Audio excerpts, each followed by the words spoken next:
All right, everyone, get ready.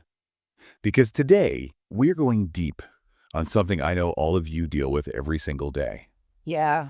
Stress. We've got this great guide, Managing Stress for a Healthier Life. And we're going to break it down and get to, like, those helpful things, right? Yes. Not just the generic stuff. Absolutely. So let's get to it. I think people are going to love this. I think so, too. Because, we think we know stress, but I feel like there's always so much more to learn. You're right. People think they understand it, but there is so much more to it than just like feeling overwhelmed. Yeah, It's about how our bodies and minds react. totally. And most importantly, like how we can take control. Yes, exactly. And I think that's what everyone listening wants to know. Of course. So to start us off, can you just remind us like what's actually happening in our bodies when we say we are stressed?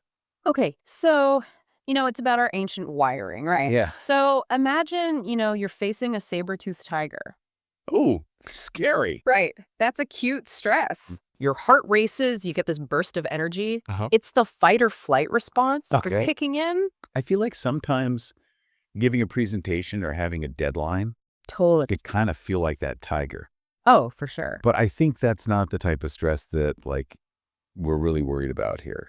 It's like the constant low-level stress. Right. That's chronic stress Right. that really does the damage. Okay, so it's like that tiger's always there. Exactly. It's like it's always lurking, so your body, Oh, okay. stays in overdrive. Okay. And that's when things start to, break down. So if our bodies are in that like tiger mode all the time, Yeah. what's happening? Well, think about your car's engine Yeah. constantly like revving. Uh, It's going to burn out. Right, sense. Same with us. Okay. High blood pressure, weakened immune system, digestive issues. Oh, wow. Like your body's like, I can't keep doing this. Yeah, it's like sending up all these red flags. So basically, I am setting myself up for a lot of problems if I just let stress go wild. You're not wrong.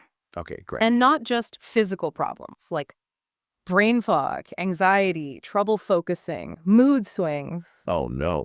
Chronic stress really messes with your mind too. I didn't even realize. It's like your brain is constantly on high alert. It's like unable to relax and just like recharge. Okay, so we've established that stress is bad, but I am assuming this guide we have Yes. isn't just trying to scare us. No. It's giving us some tools to help us. Absolutely. And the best part is like there's no one-size-fits-all solution.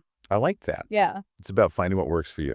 for sure. Okay, so let's get into that toolkit then. Let's do it. Mindfulness and meditation always seem to be at the top of, all these lists. Yeah. I have tried it, but to be honest, I haven't noticed a huge difference. What am I doing wrong? Okay, think of mindfulness as like mental weightlifting, right?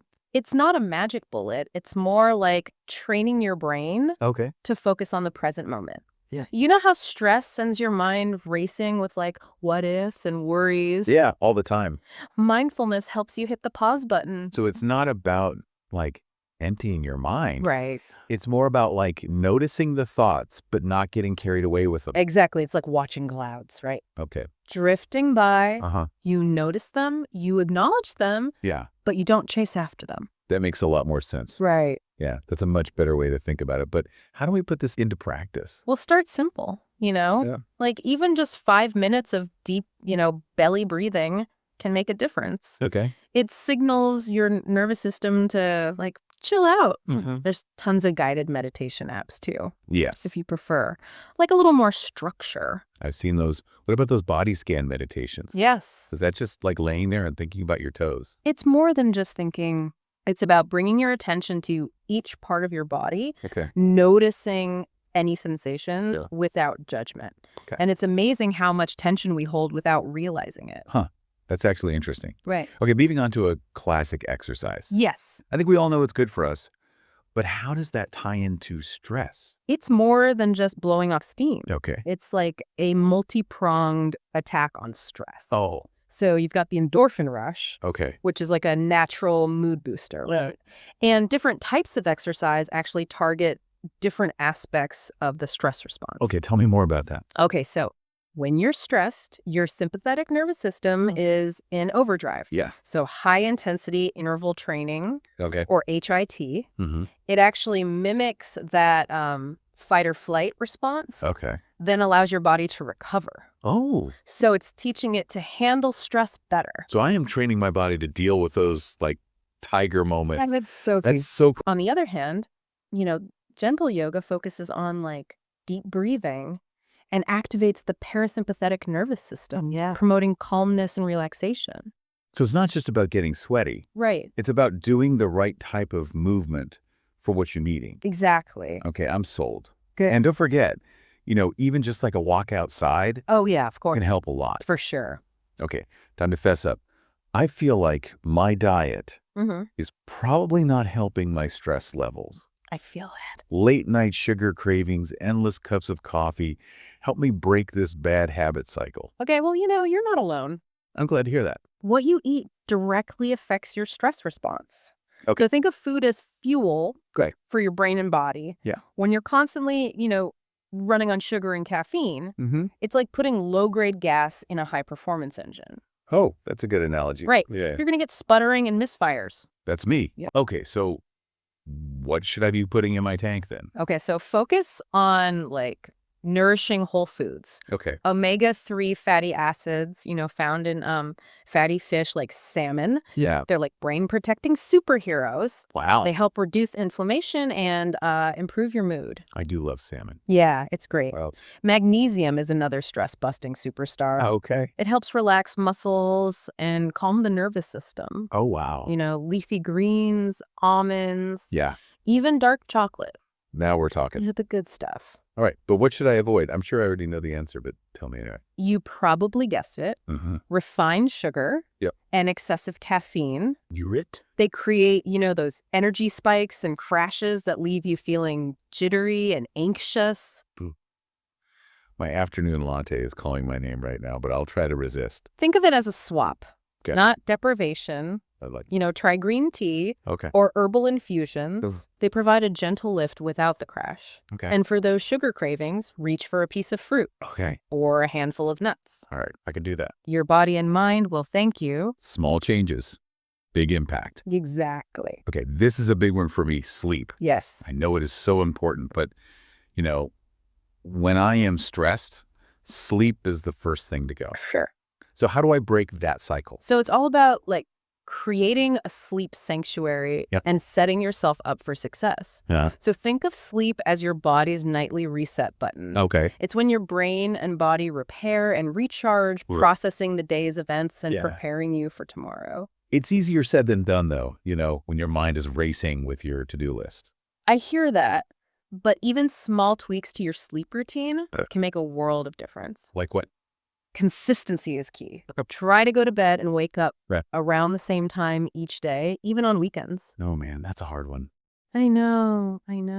And create a relaxing bedtime ritual. A ritual? Yeah, think like a warm bath. Okay. Calming music, a good book. Yeah. Anything that signals to your body that it's time to wind down and ditch the screens at least an hour before bed. Okay. That blue light messes with your melatonin production, making it harder to fall asleep. Okay. No more late night scrolling for me. It's a tough one, but it helps. Yeah. Is there anything else I can do to, make my sleep environment better? Make sure your bedroom is dark, cool, and quiet.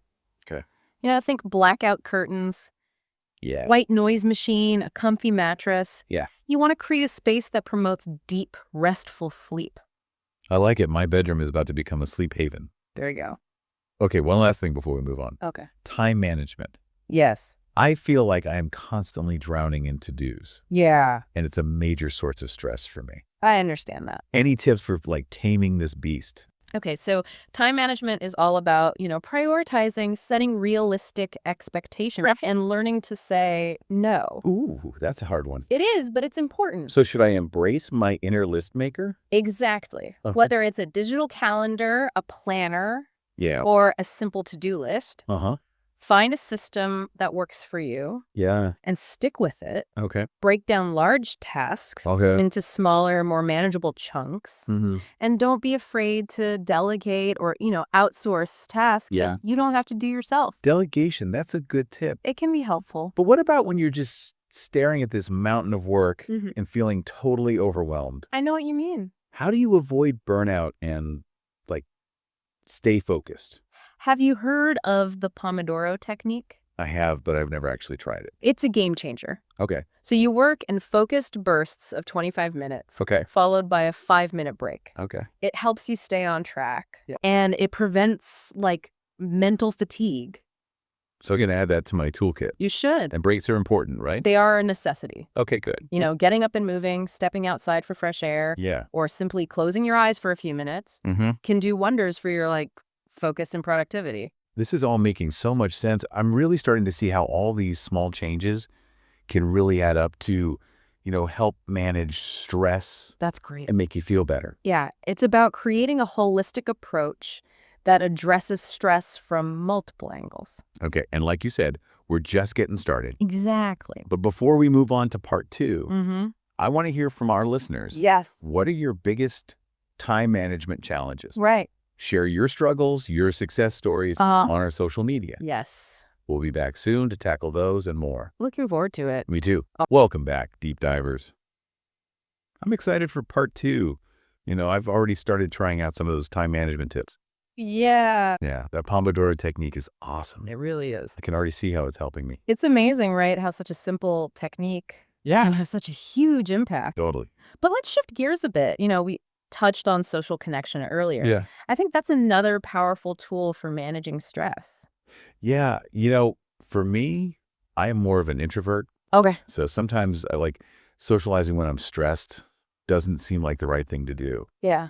But I do notice that, like, a quick chat with a close friend can really help me, like, see things differently. It's not about, forcing yourself to be super social, right? Right. It's recognizing that, we need connection. It's so vital for our well-being. Like, when we're stressed, our brains release all these hormones like cortisol and adrenaline. Oh, right. Like the fight or flight. Exactly. And, they're useful.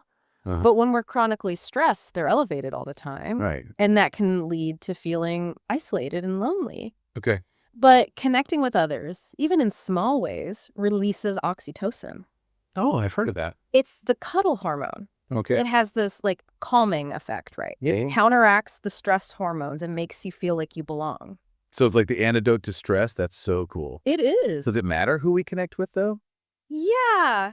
Quality over quantity. Oh, Surrounding yourself with supportive, positive people yeah. who really care about you, that's key. They listen without judgment, they encourage you, and they just help you feel seen and understood. Yeah, it's like having a built-in, stress-reducing system. Right. Okay. But on the other hand, negative relationships can actually make stress worse. Yeah, that makes sense. So be mindful of who you're spending time with and prioritize those relationships that, like, nourish your soul. I like it makes me think about hobbies. Oh, yeah. I used to love photography, but life got in the way, and I just haven't had time for it, I hear that. Do you think, like, rediscovering old hobbies could be a good way to manage stress? Absolutely. Hobbies are fantastic. They let you escape the daily grind and allow you to tap into your passions. When you do something you really enjoy, Yeah. your brain releases dopamine, the pleasure and reward chemical. So it's like a mini vacation Yes. that you can do anytime. Exactly. And it's not just about the dopamine. Okay. Hobbies give you this sense of accomplishment, right? Yeah. Which can boost your self-esteem and your confidence. That's true. Stress often comes from feeling overwhelmed or like you're not in control. Right. Hobbies help you regain that sense of agency and control. Okay, so it can be anything. Like, it doesn't have to be something super fancy, right? Exactly. Gardening, knitting, playing an instrument, even just spending time in nature. I like it. The key is to find activities that bring you joy. Okay. And allow you to, lose yourself in the moment. Love that. Remember that state of flow we were talking about? Yeah. It's the perfect opportunity to experience that. Awesome. We've been talking about these external things we can do, like exercise. Right. But what about the internal stuff, like, gratitude and positive thinking? Uh-huh. I have to admit, I'm still kind of skeptical about those. Like, they feel a bit forced sometimes. I get it. It's not about pretending everything's perfect. Right. It's about being more mindful Okay. and intentional with our thoughts and emotions. Okay, so how do you actually do that when your mind is, like, racing with worries? Well, one powerful technique is practicing gratitude. Okay.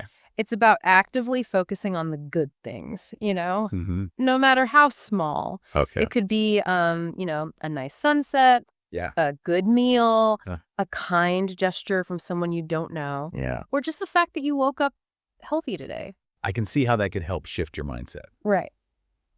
It's like taking your mind off of the negative stuff. It does take some effort to notice those good things. Yeah.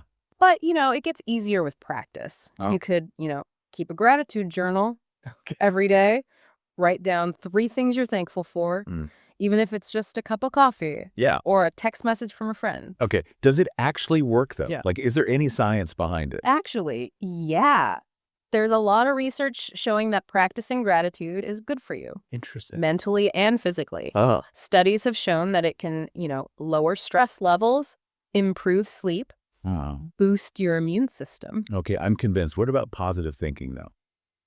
So, positive thinking isn't about ignoring your problems or pretending everything's perfect. Sorry. It's about approaching those problems with a more optimistic mindset. Okay. So instead of focusing on what's wrong, you focus on what you can control and what you can learn from the experience. I like that. Yeah, it's about reframing those negative thoughts. Okay. And one tool for doing that is using affirmations. Affirmations, like what does that mean? Positive statements that you repeat to yourself to challenge those, like limiting beliefs. Oh, I've heard of those. It might feel a little silly at first. Yeah. But the more you repeat them, the more you start to, internalize them and change your beliefs about yourself. So it's like planting seeds of positivity in your mind. Yes. But what about all the negativity, we see out in the world, like the news, social media? That's a good point. It's important to be mindful of what you're taking in. Yeah. Like, we choose what we eat to nourish our bodies. Right.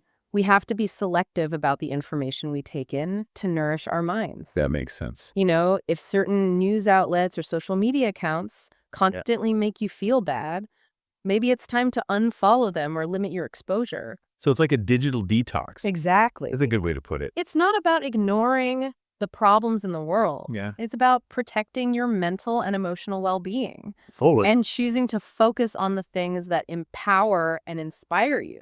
I love that. Yeah. So we've talked about gratitude, positive thinking, and mindful media consumption. Are there any other internal strategies we can use?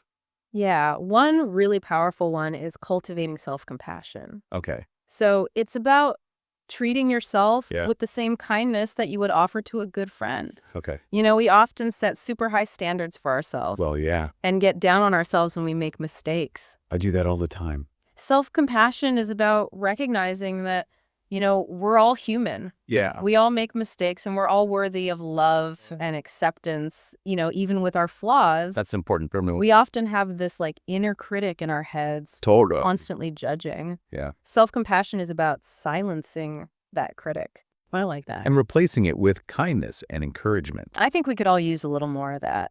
Definitely. Especially when we're stressed. It's a practice, not perfection. Oh, okay. Some days are harder than others. Yeah. But the more you practice it, the better you'll be able to handle life's challenges. That's inspiring. It's about being kind to yourself. Yeah. Even when you mess up. Yeah. And that kindness extends outwards too, right? Absolutely. When you're kind to yourself, you're more likely to be kind to others. I love that. Yeah. It creates this ripple effect of positivity. Okay. Wow. We've covered so much in this part. We have. From social connection to gratitude, just self-compassion. I'm feeling really inspired. That's great. I'm ready to take charge of my inner world.